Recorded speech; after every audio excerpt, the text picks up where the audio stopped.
Hi everyone, welcome to my session with Dominic de Cogan's class on tax policy and research. My name is May Hen-Smith and I'm a PhD student researcher at the University of Cambridge in the Department of Sociology. Dominic's asked me to do a short video recording of what it's like to study tax from a non-law perspective. And I've been studying it from a social sciences perspective for about 10 years. And so I thought I would give a talk about that and sort of go over some fields that are relevant maybe to your own undergraduate research projects. Because you guys are probably all zoomed out and you probably have a lot of videos to go through, rather than watching me talk, I thought I'd give you guys something better to look at. So I'm going to be video recording this, but mostly for you guys to look at my my dog, and I'll talk about the research, and at least your eyes will be pleased by what you see, hopefully, if you like dogs.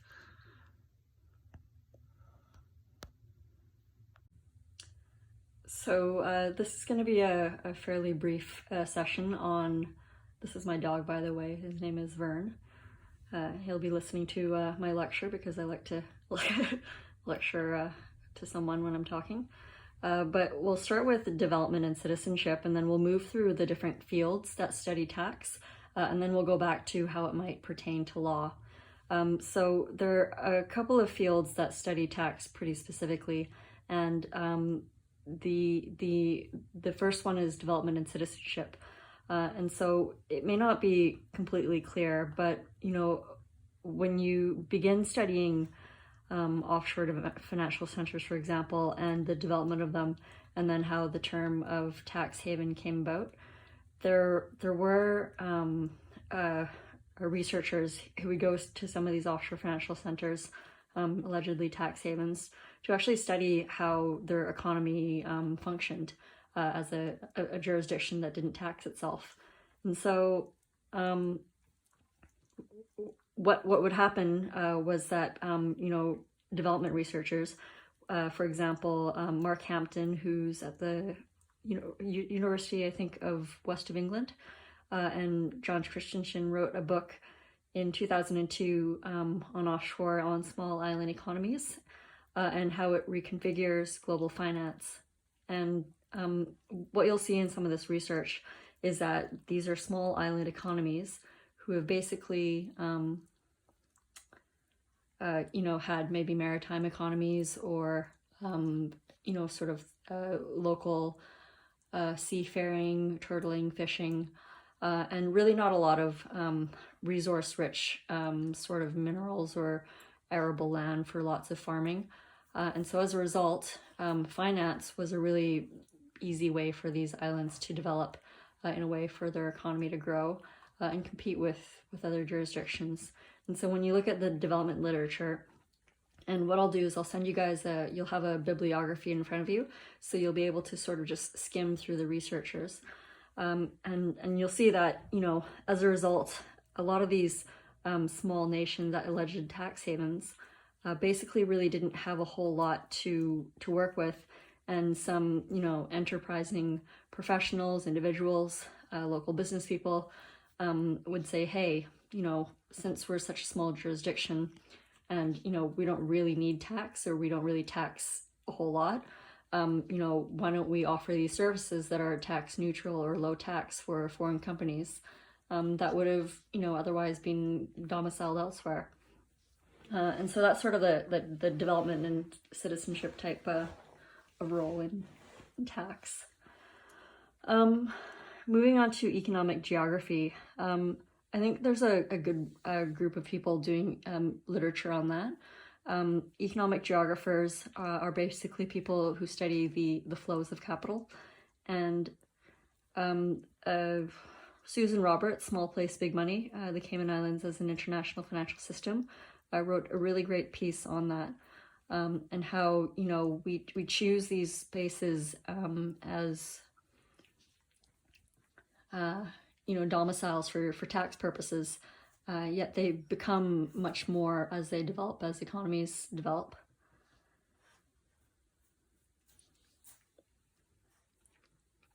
And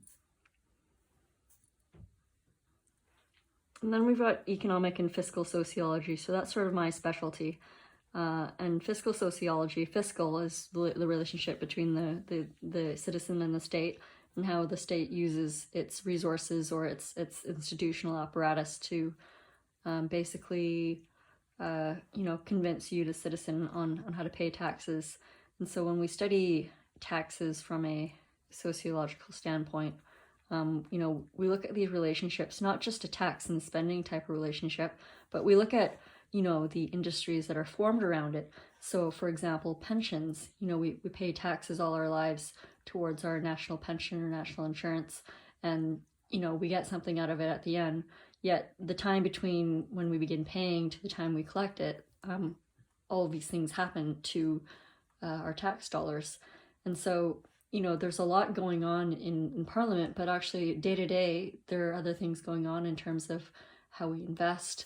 For example, there's a lot of talk right now about divesting our investments at Cambridge from fossil fuels, and all these other sort of issues that come up with it. And that's all related to tax. And that, citizens have the power to say, look, we don't want our contributions to go through that. And as a result, they've got the power to persuade people who are investing their money through either their tax contributions or other kinds of contributions towards other, sort of avenues of investment. There's also research on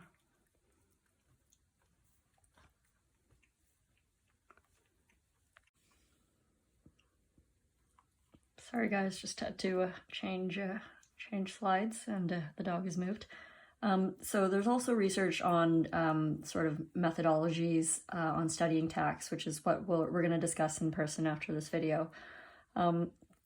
Basically, there's every field has a set of procedures or methods that are embedded into whatever their field is on studying a phenomenon. And so economists have a certain set of tools. Legal scholars have a certain set of tools, and anthropologists and sociologists have a set of tools. So you're pretty familiar, likely, with the legal tools to study tax, and that's usually a lot of intensive archival work. Maybe some people like to go into the archives of. Sometimes the tax authorities have archival data, particularly from their colonies. Available. And there's also research done for actually current tax authorities. So some people such as, I think, Lotta, a Swedish researcher, Lotta, I'll remember it in a moment, basically has studied tax collectors.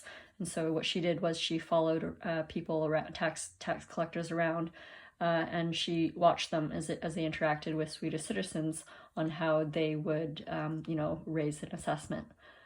So that type of research would be called either participant observation, or if she did it for a long time, it would be called ethnography. And so that's a really interesting way of studying tax, because not only are you reading material, but you're also looking at the practices of practitioners on a day-to-day basis who are actually embodying the tax authorities. And these are tax compliance officers, tax collectors, auditors, for example. And that just kind of opens up a whole new world of studying tax, because now, rather than just reading, books, journal articles, looking at archives, you can actually ask people who practice this topic on a day-to-day basis exactly what they do. And so what you could do as part of your research project, and as you're thinking about it, is to actually talk to actual practitioners who are doing something that is similar to what you're actually researching. So it may not be somebody at the HMRC, for example, or a tax authority. It may be somebody who's working in a private enterprise. So maybe you're interested in how the City of London or certain industries within the city are, dealing with certain aspects of tax policy, or a certain tax rule like the GAR, and how it's affecting their maybe short-term or long-term economic cycles. And so having a chat with 1 to 5 or 6 of them can kind of give you an idea or a sense of, what's happened in the last year, 5 years, 10 years. You can talk to people who are retired, who have, either worked as auditors or who worked in the financial industry, or even people who have actually worked abroad and then come back to the UK, for example, and spent time, in multiple jurisdictions, to get a sense of, what it was like for them to, let's say, file their taxes on a day-to-day basis for personal tax or for corporate tax. And so that sort of opens up a whole new sort of, range of experiences that you can study. I think in terms of your own individual research projects,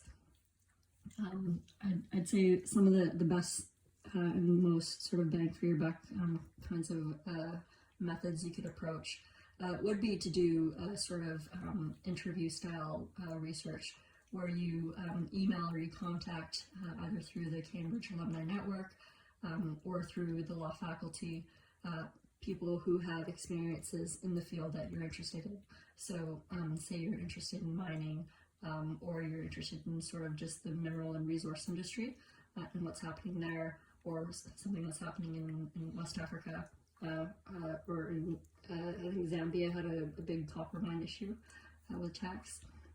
You could talk to practitioners in major companies from companies that are affected by that, and that'll give you a really quick sense of what's going on, rather than having to spend hours and hours researching and going down rabbit holes of misinformation or just information that's not relevant to you. So one of the great things about doing tax research from a social sciences perspective is that you get to be a bit social. And despite the pandemic making it a bit difficult to talk to people in person, we're generally going to reach out to people anyway via email first and foremost. And that's going to be a great way to sort of access a lot of individuals that maybe you normally wouldn't be able to access because they're in another country or they're in a city quite far away.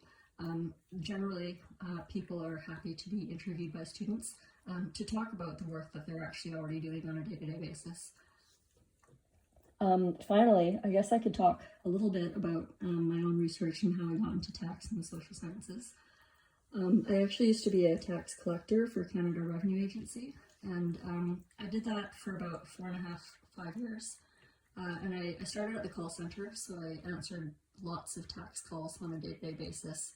Hundreds of questions from filing tax returns online to benefits, to child tax benefits, to other business benefits. And then I moved into revenue collections, and that's where I got to do some interesting work because I got to see, how people organize themselves in business structures, and I got to see the structures of businesses that were behind in taxes, obviously, because they would, come into collections, and sort of what was happening generally across the entire country as a result. And it made me think about, tax avoidance and evasion. And that's when I thought, maybe I'll stop here and I'll go research tax evasion more broadly. And that's when I decided to start studying the Cayman Islands and offshore financial centers that were labeled as tax havens. And so the methodology I chose was anthropological, which was ethnography. And I basically traveled to the Cayman Islands and spent a few years there, and I interviewed the people in the financial center, and I asked them, what do you do on a day-to-day basis? What are your clients like? What industry are you in? And, the more you talk to these people, the more they reveal about their work, the people they interact with, and it became a long project because I ended up doing a PhD on it. And you learn quite a bit just through the practitioner's perspective, and connecting it to some more like theory or theoretical points. I think it's possible, absolutely, but you generally need to have a sense of what general area you're looking into, and it will be difficult at the beginning of your research project, but Dominic and your cohort will be able to help you sort out you know, exactly what you're looking for, what kind of responses you might be looking for, and what kind of sort of, you know, ideas are coming to mind, at least from your initial paper research. I'll stop it here, and we'll have a better in-person chat. And I hope you guys enjoyed this short and very broad talk about sort of just methodologies in the social sciences. And I look forward to chatting with you guys soon. And Vern says goodbye.